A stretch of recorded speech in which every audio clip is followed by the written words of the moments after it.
A paz do Senhor Jesus, estamos iniciando mais um Instantes Finais e eu quero agradecer ao nosso bom Deus pelo privilégio de estarmos juntos mais uma vez para estudar as profecias bíblicas e os eventos escatológicos, e quero agradecer também a você por sua audiência, a você que assiste diariamente ao nosso programa, a você que tem divulgado os Instantes Finais das suas redes sociais. Que Deus te abençoe e que as bênçãos de Deus continuem sendo derramadas sobre você e sobre toda a sua família.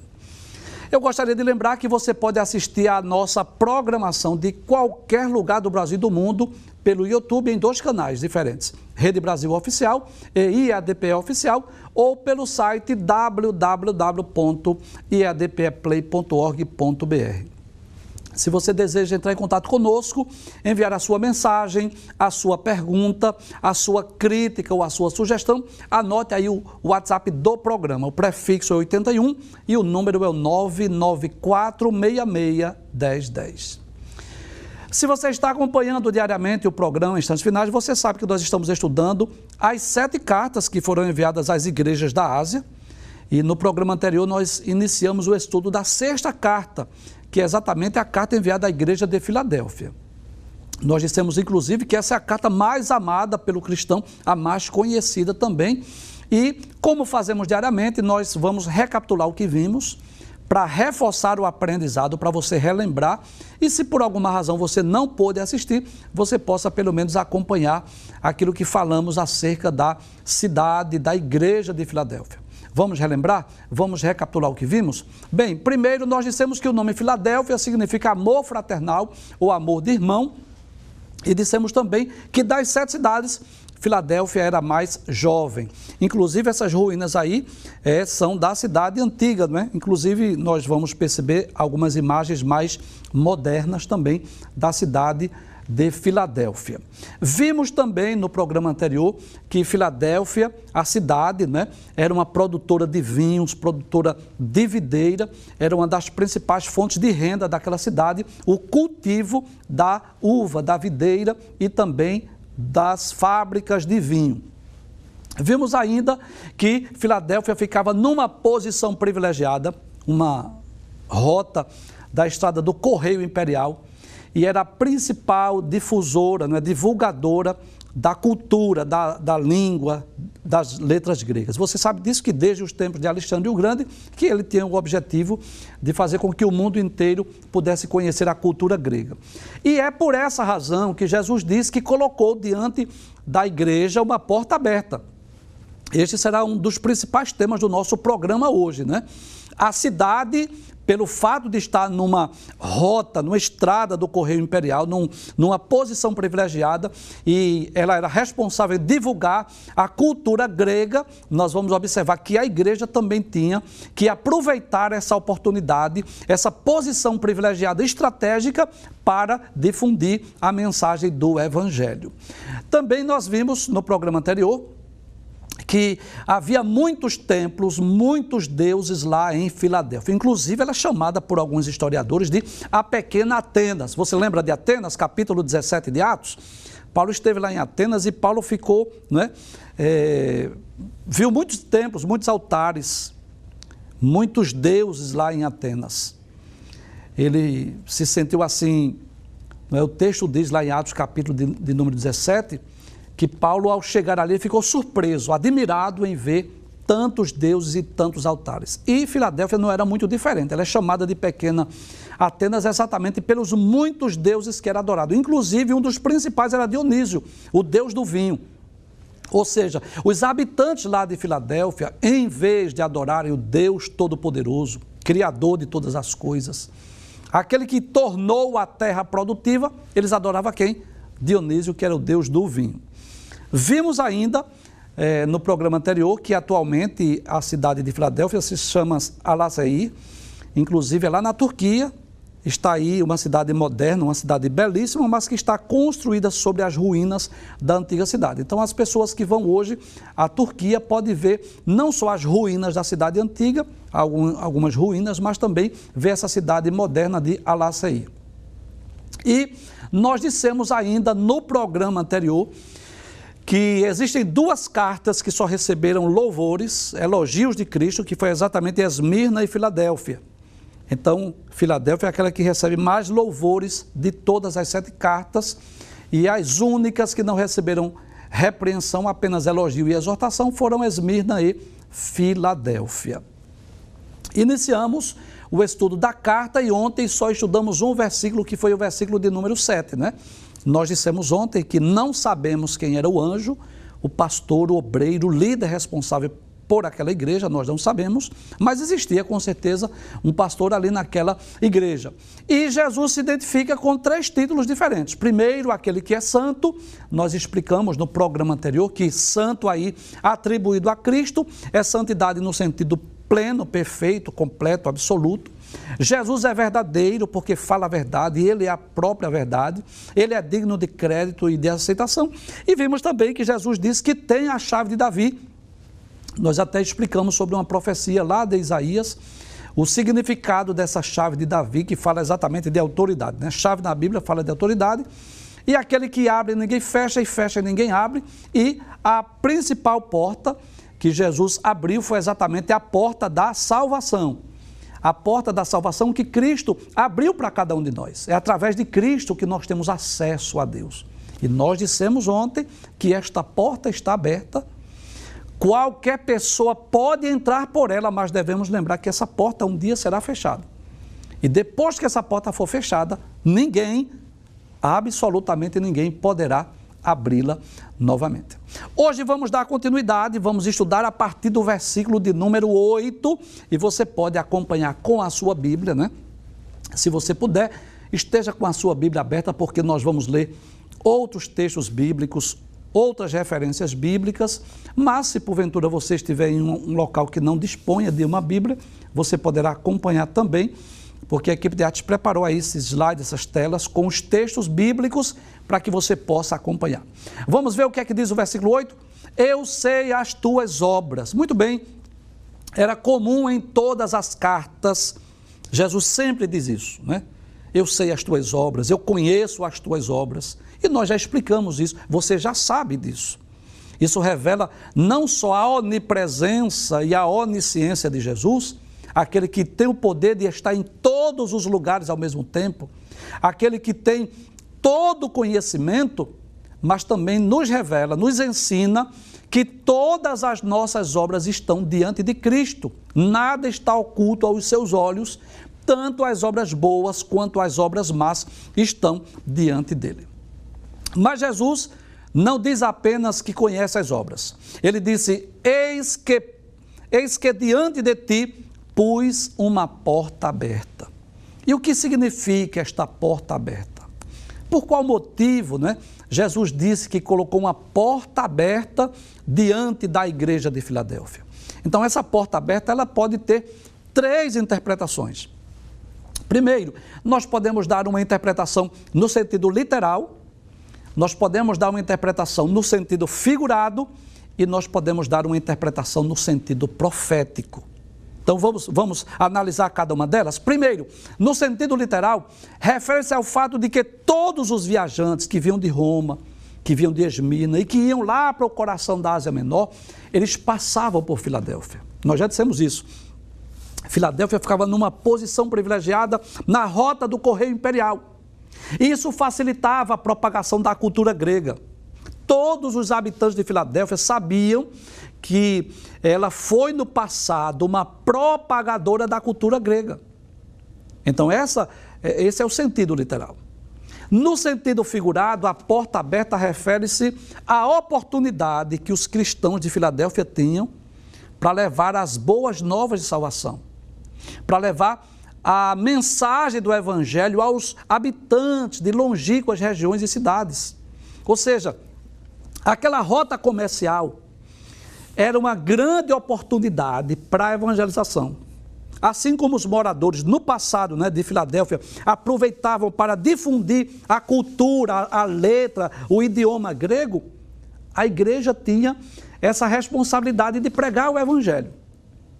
E no sentido profético, isso fala da era missionária da igreja, que abrange exatamente o 6º período da história da igreja cristã, não é, que abrange exatamente o período do século de número 18. Vamos ver aquela imagem do castiçal? Né? Nós já dissemos aqui, você sabe disso, que essas cartas, embora elas tenham sido enviadas para igrejas reais, mas há uma mensagem no sentido profético, né? Então, só recapitulando aqui, já estudamos sobre Éfeso, que é a igreja apostólica, sobre Esmirna, que é a igreja dos mártires, sobre Pérgamo, que é a igreja imperial, sobre Tiatira, que é a igreja da Idade Média ou medieval, sobre Sardes, que é a igreja reformada. E estamos estudando essa 6ª, que fala exatamente sobre o período de missões. Foi nesse período da história da igreja que Deus levantou grandes pregadores, grandes avivalistas, que ficaram conhecidos no mundo inteiro. Com certeza, eu vou citar alguns nomes aqui que você já, se você é um cristão antigo, se você já estudou, você vai conhecer. Dentre os muitos pregadores, muitos avivalistas que Deus levantou nesse período, nós poderíamos citar, por exemplo, Jonathan Edwards, John Wesley, D.L. Moody, Hudson Taylor, Carlos Finney, George Miller, William Seymour e muitos outros. Nesse período, o mundo experimentou diversos avivamentos, principalmente na Europa e nos Estados Unidos. De lá foram enviados centenas de missionários para o mundo inteiro, inclusive para o Brasil. Então, eu quero trazer aqui um resumo da história da igreja cristã, tá certo? Para que você possa observar. Então, do ano 30 ao ano 100, a igreja recebe o nome de igreja apostólica. E por qual motivo? Porque ela foi liderada pelos apóstolos de Cristo. Do ano 100 ao ano 312, a história da igreja é chamada de Igreja dos Mártires, ou a igreja perseguida. E por quê? Porque o principal fato que marcou a história da igreja nesse período, do ano 100 ao ano 312, é exatamente o martírio, a perseguição aos cristãos. Depois do ano 313 a 590, a igreja recebe o título de Igreja Imperial, porque houve uma união, um casamento entre a igreja e o Estado, quando Constantino tornou-se imperador e colocou o cristianismo como religião oficial. Nós já dissemos aqui, trouxe benefícios porque a igreja deixou de ser perseguida, mas trouxe prejuízos porque a igreja começou a enveredar por heresias, pelos falsos ensinos. As pessoas começaram a fazer parte da igreja, não pelo novo nascimento, mas por questões políticas, por interesses pessoais, e começaram a trazer heresias para a igreja. É aqui que começa a história da mariolatria, da reza pelos mortos, a missa que substituiu o culto, enfim, a igreja começou a enveredar em heresias. Depois vem um período da Idade Média, que é o pior período da história da igreja, o período das trevas espirituais, onde a igreja estava mergulhada no pecado, na idolatria, na adoração a deuses, a ídolos. Claro que você sabe disso.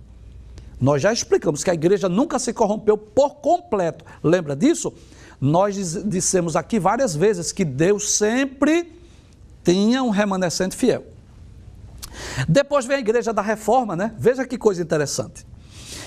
Jesus disse que a igreja de Sardes tinha o nome de que estava viva, mas estava morta. Por quê? Porque estava completamente mergulhada na idolatria, né? Você sabe disso, que havia uma outra igreja dominando o mundo, você sabe disso.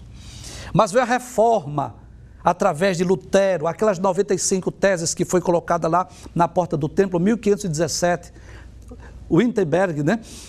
31 de outubro de 1517, veio a Reforma. E depois da Reforma, qual é o período da história da igreja? É chamada de igreja missionária, né? Que começou agora um grande avivamento, um grande despertamento. O Espírito Santo começou se utilizando de cristãos em várias partes do mundo. Houve um retorno às Escrituras. A Bíblia, que era proibida de ler nesse período, começou a ser lida, começou a chegar nas mãos das pessoas. E esse grande avivamento, esse grande despertamento fez com que Cristo levantasse esses pregadores que nós falamos os nomes deles aí, exatamente para pregar o Evangelho. Inclusive, aqui no Brasil, o Evangelho chegou através desses grandes avivamentos. Então, a porta que Jesus pôs diante da igreja de Filadélfia, e por que não dizer de sua igreja, de cada um de nós, foi a porta da evangelização. Agora veja que coisa interessante, né? Volta, por favor, o versículo 7, para nós podermos entender melhor essa mensagem. Volta o versículo 7, abre isso. Observe, nós estudamos no programa anterior que Jesus diz assim, que tem a chave de Davi, que abre e ninguém fecha, e fecha ninguém abre. E nós dissemos aqui que isso fala da autoridade, do poder, da soberania de Cristo de abrir qualquer porta. Mas a porta mais importante que Jesus abriu foi a porta de acesso a Deus. Foi a porta de acesso ao Pai, foi a porta da salvação. Agora passa o versículo 8, veja que coisa interessante. Jesus tem a chave de Davi, mas ele diz à igreja de Filadélfia, eis que diante de ti pus uma porta aberta. E que porta é essa? Foi a porta da evangelização. Por gentileza, abra a sua Bíblia para você ver. Então, a porta mais importante que Cristo abriu, a porta da salvação, a porta de acesso a Deus. E a porta principal que Cristo abriu para a igreja de Filadélfia, e por que não dizer para cada um de nós, foi a porta da evangelização. Então, assim como a cidade de Filadélfia era a principal propagadora da cultura grega, pela sua posição privilegiada que estava na rota do correio imperial, os crentes de Filadélfia deveriam aproveitar.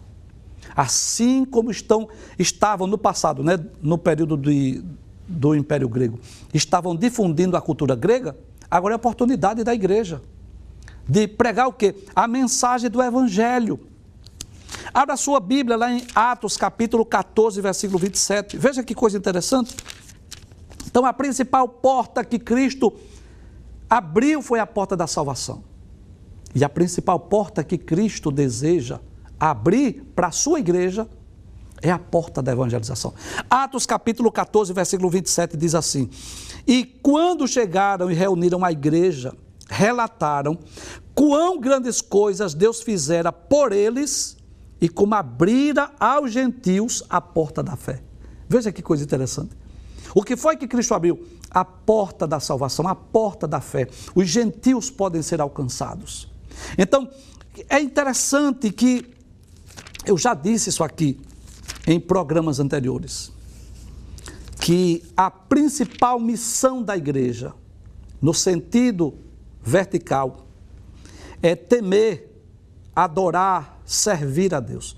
Mas no sentido horizontal, a principal missão da igreja é exatamente a evangelização. Eu gostaria de lhe convidar para você abrir a sua Bíblia, ler comigo, lá na carta de Paulo aos Colossenses. Leia comigo Colossenses capítulo 4, versículo de número 3, diz assim, orando também juntamente por nós, para que Deus nos abra a porta da palavra. Então veja que Paulo estava desejando que a porta da palavra fosse aberta. Então o desejo de Deus é abrir uma porta de oportunidade missionária diante de cada cristão. Pesa sobre os nossos ombros a responsabilidade de pregar a mensagem do Evangelho a toda criatura. Então eu posso dizer que diante dessa porta que foi aberta para a igreja de Filadélfia, e por que não dizer essa porta das missões, de onde foram enviados missionários para o mundo inteiro, hoje essa porta da salvação pode se dirigir a cada cristão. Cristo deseja abrir uma porta para nós. Então eu poderia dizer que uns vão pregar nos presídios, outros vão pregar nos hospitais, outros vão pregar nas praças públicas, outros vão pregar dentro da sua casa para a sua família, outros vão pregar para os seus vizinhos, outros vão pregar nas cruzadas, outros vão pregar, enfim, não importa onde você vai pregar, nos centros geriátricos, não sei onde, mas que Cristo deseja abrir essa porta da evangelização, essa porta da pregação. Geralmente, quando alguém ler esse texto, eis que diante de ti eu pus uma porta aberta, logo as pessoas pensam, eita, será que é uma porta de emprego? Será que é uma porta lá na faculdade? Mas a principal porta, a mais importante porta que Cristo deseja abrir para nós, é exatamente a porta da evangelização. todo crente salvo deve sentir o desejo de pregar o Evangelho, de ganhar almas para o reino de Deus. Eu costumo fazer essa comparação. É como se nós estivéssemos outrora no naufrágio. É como se nós estivéssemos prestes a sermos mortos, a morrermos afogados ou engolidos lá por um tubarão, alguma coisa assim.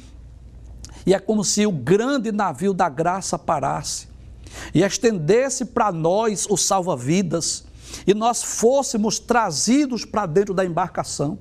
E agora nós estamos com os pés firmes, nós agora estamos seguros, nós agora estamos salvos.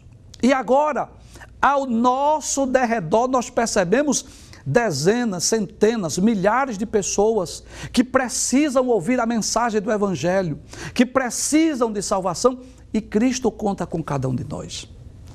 Em Mateus capítulo 28, versículo 19, Jesus diz, ide por todo mundo, portanto ide, fazei discípulos de todas as nações. Em Marcos capítulo 16, versículo 15, Jesus diz, ide por todo mundo e pregai o Evangelho a toda criatura. Em Atos capítulo 1, versículo 8, Jesus disse, mas recebereis a virtude do Espírito Santo, que há de vir sobre vós, e ser-me-eis testemunhas, tanto em Jerusalém como em toda a Judeia e Samaria e até os confins da terra. Veja o que a palavra de Deus nos diz na carta do apóstolo Paulo aos Romanos. Abra comigo se você puder, Romanos capítulo 1. Versículos 14 e versículo de número 16. Paulo diz assim, eu sou devedor.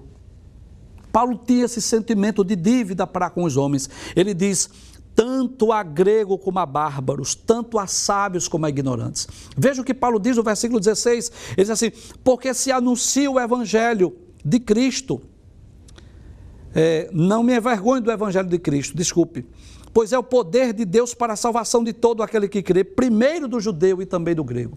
Paulo disse que não sentia vergonha de pregar o Evangelho, porque o Evangelho é o que? É o poder de Deus.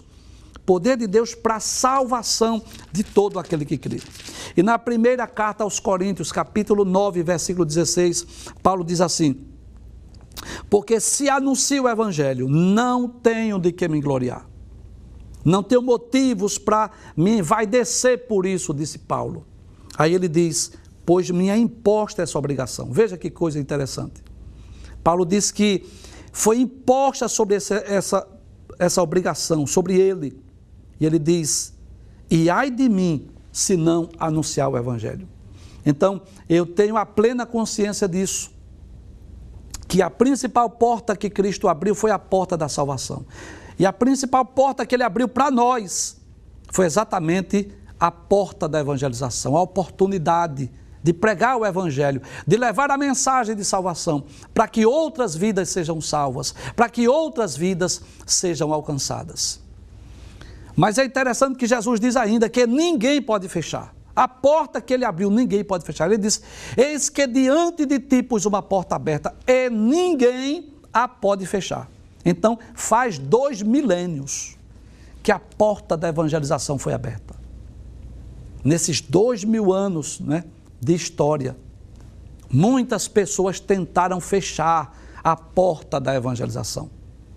Eu poderia citar aqui vários exemplos. Por exemplo, a liderança religiosa de Israel, que ameaçou, que perseguiu os cristãos lá no primeiro século, tentou impedir.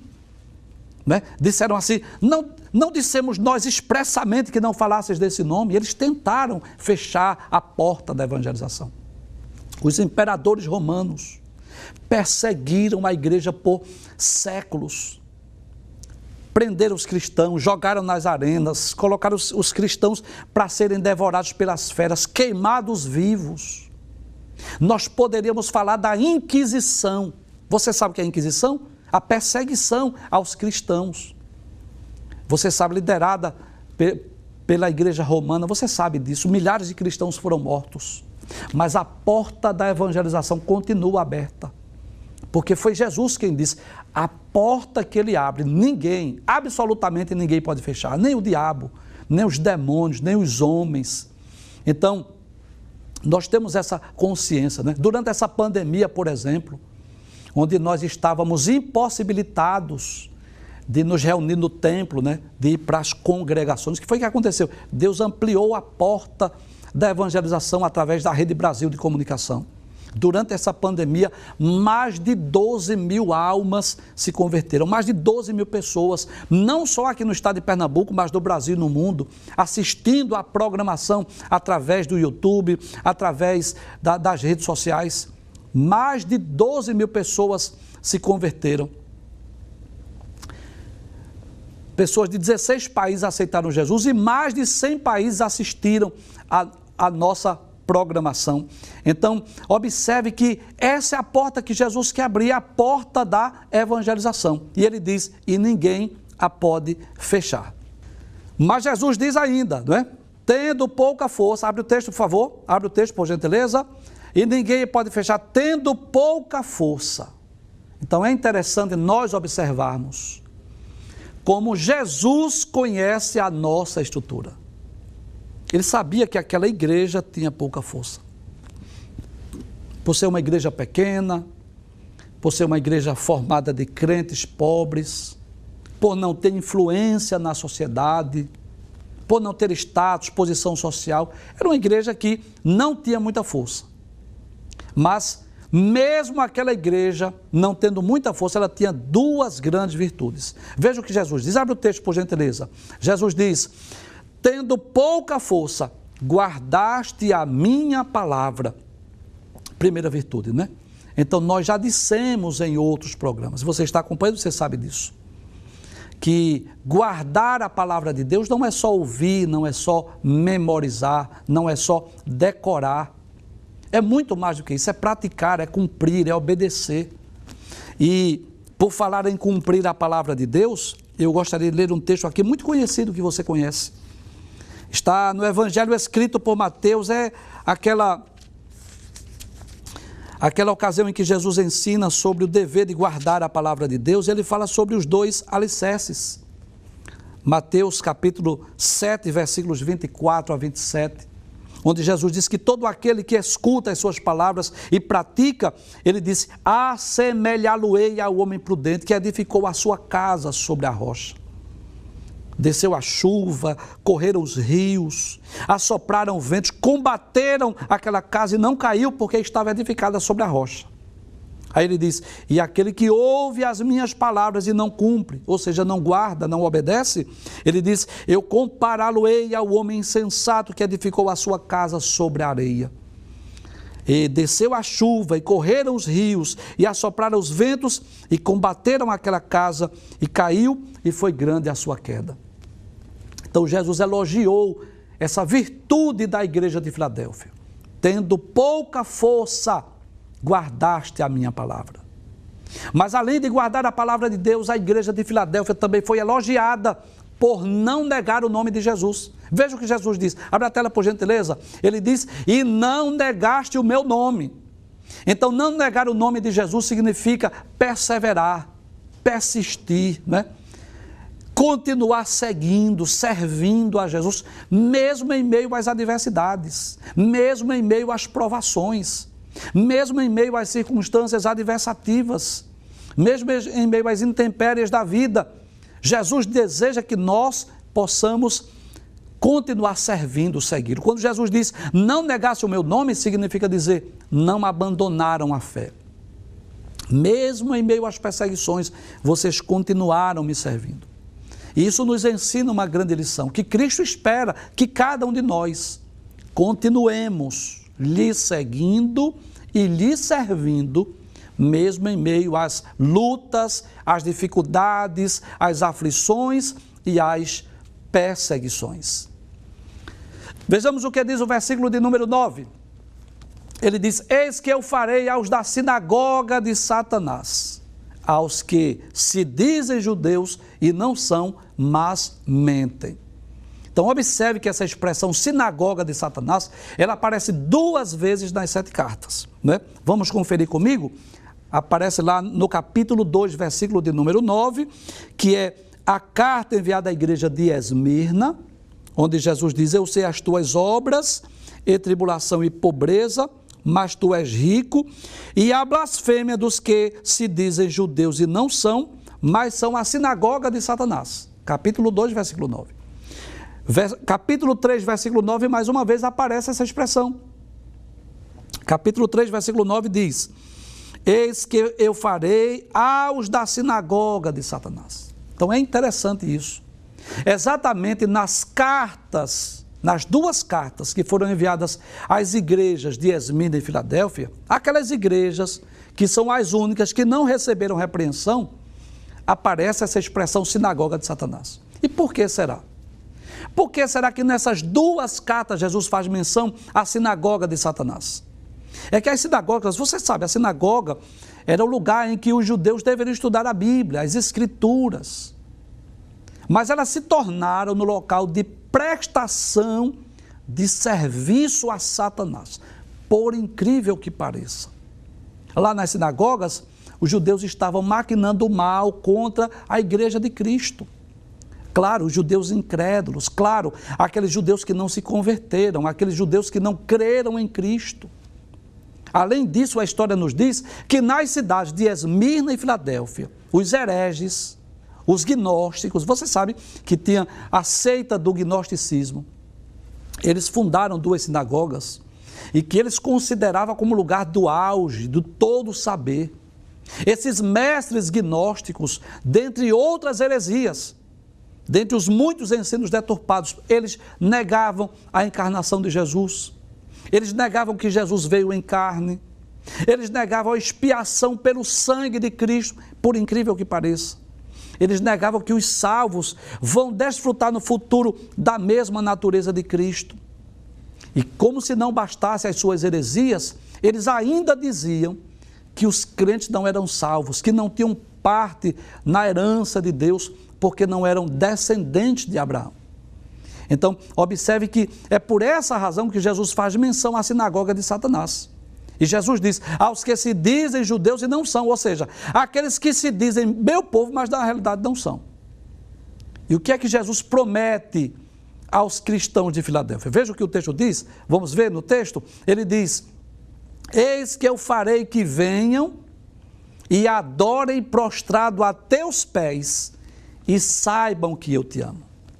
Eu tive o cuidado de ver esse texto em outras versões. Por exemplo, na Nova Almeida Atualizada diz, eis que eu farei com alguns dos que são da sinagoga de Satanás, desses que se declaram judeus e não são, mas mentem, eis que eu farei com que venham até você, prostrem-se aos seus pés e reconheçam que eu amo você.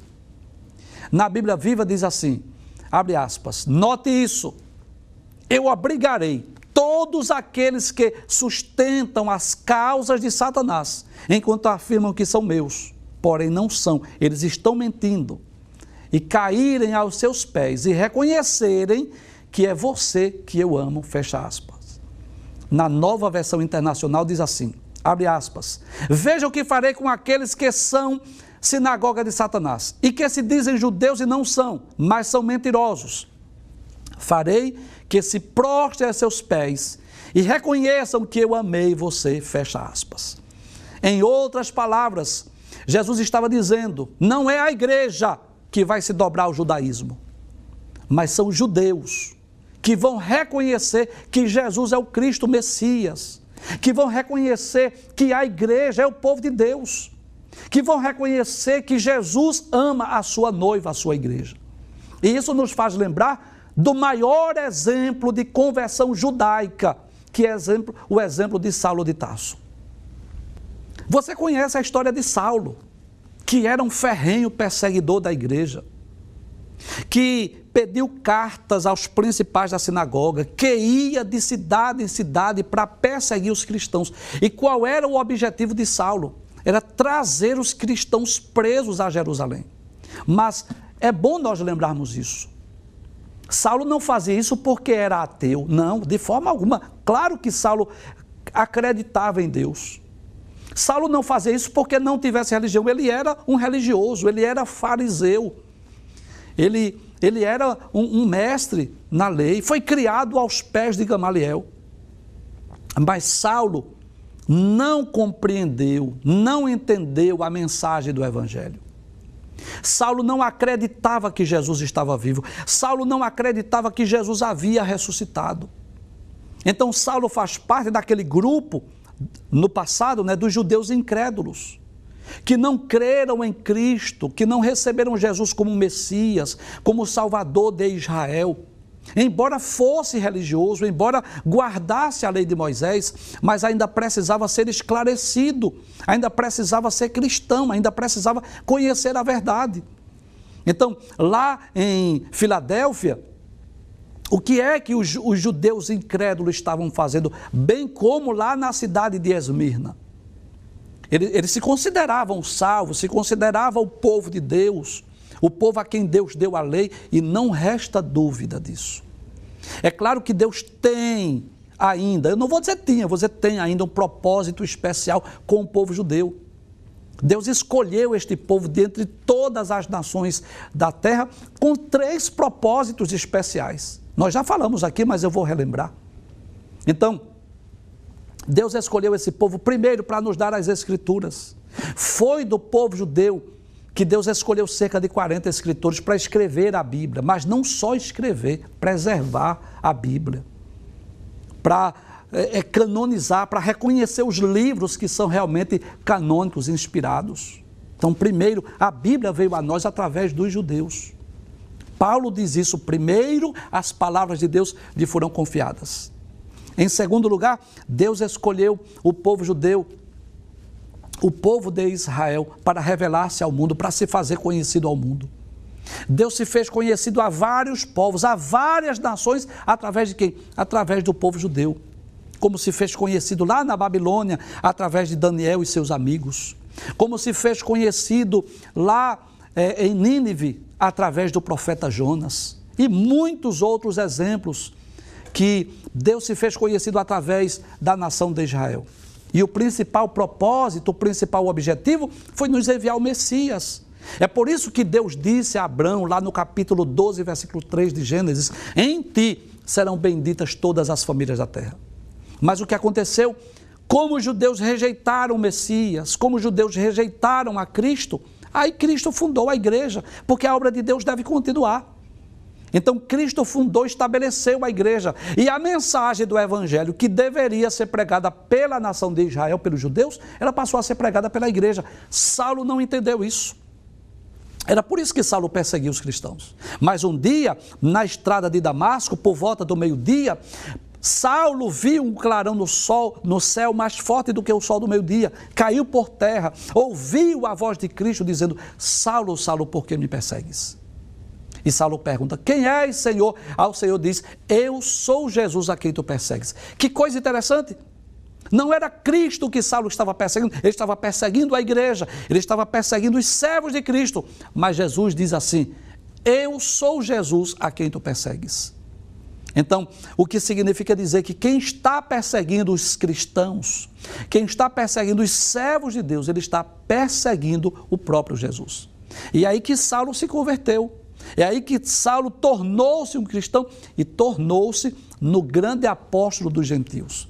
É interessante, inclusive, que quando Jesus chama Ananias para orar por Saulo, capítulo 9, versículo 15, Jesus diz assim: vai, porque este é para mim um vaso escolhido para levar o meu nome diante dos reis, dos gentios, dos filhos de Israel, e eu lhe mostrarei o quanto deve padecer pelo meu nome. Então, é interessante que tanto na carta enviada à igreja de Esmirna, capítulo 2, versículo 9, como na carta enviada à igreja de Filadélfia, capítulo 3, versículo 9, que Jesus faz menção a esta sinagoga de Satanás, por 2 motivos. Primeiro, eles estavam usando a sinagoga, em vez de estarem lendo as Escrituras na sua vida devocional a Deus, eles estavam planejando perseguir os cristãos, maltratar os cristãos. E em segundo, por causa das sinagogas dos gnósticos, dos falsos mestres que negavam a encarnação de Cristo e negavam a salvação dos cristãos, é que Jesus diz essa frase que eles eram a sinagoga de Satanás. Mas é interessante, abre o texto mais uma vez para nós concluirmos o programa, que Jesus vai dizer assim: eis que eu farei que venham. Ou seja, eles vão se converter, eles vão crer. E adorem prostrado a teus pés e saibam que eu te amo. Então, Jesus estava deixando bem claro que não é o judaísmo, não é, que vai prevalecer sobre a igreja. Não é os cristãos que vão se curvar diante do judaísmo, mas é o inverso. Todo aquele que precisa, que deseja obter a sua salvação, judeu ou gentil, descendente ou não de Abraão, Isaac e Jacó, precisam reconhecer que Jesus Cristo é o Messias. Nós vamos a um breve intervalo e voltamos dentro de instantes. Até já.